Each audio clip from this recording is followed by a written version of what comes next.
আশ্চর্য, অত্যাশ্চর্য, অতি অতি আশ্চর্য।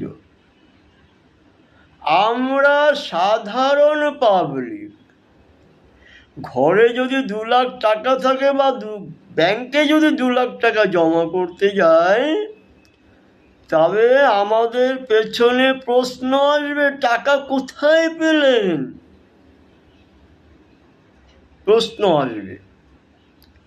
আর দুর্বৃত্তকারীরা কোটি কোটি কোটি কোটি টাকা ব্যাংকে রাখছে, সম্পত্তি ক্রয় করছে, চার্টার্ড প্লেনে করে বেড়াচ্ছে, সে কোটি কোটি টাকা ধ্বংস করছে।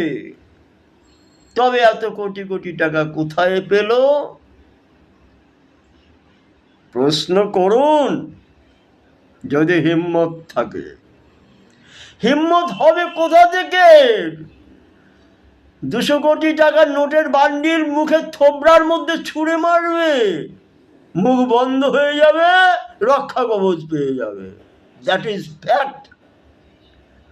আপনারা আইন জানেন, কানুন জানেন, সবই জানেন, হাতুড়ির বাড়ি মারতে পারেন। পাবলিক তো আইন কানুন কোনো বোঝে না, পাবলিক লজিকটা ভালো বোঝে। আপনাদের বডি ল্যাঙ্গুয়েজ, বাক ল্যাঙ্গুয়েজ, বাক স্বাধীনতার কথা ভঙ্গিতে একজন বাদামালা সবজিওয়ালাও বোঝে আপনাদের বিচারটা কোন দিকে যাচ্ছে। দ্যাট ইজ টাকা স্বর্গ, টাকা ধর্ম, টাকাহি পরম তপ, টাকাহি টাকা উৎপাদনে, টাকান্তে সর্বদেবতা। চ্যালেঞ্জ করতে পারবেন বিচারপতিরা? আপনারা টাকা খাননি, দুর্বৃত্তকে প্রশ্রয় দেননি, প্রমাণ করুন। আপনারা যে বিচার করছেন, আপনাদের বিচার কে করবে?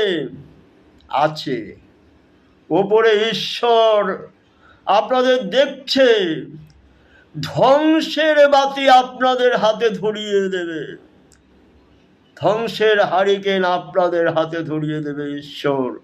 এটা মনে রাখবেন। পাপ কখনো বাপকে ক্ষমা করে না। আপনারা শাস্তি পাবেন, চরম শাস্তি পাবেন, চরম শাস্তি পাবেন। নিয়ে যান আমাকে জেলখানায়, চালিয়ে দেন গুলি।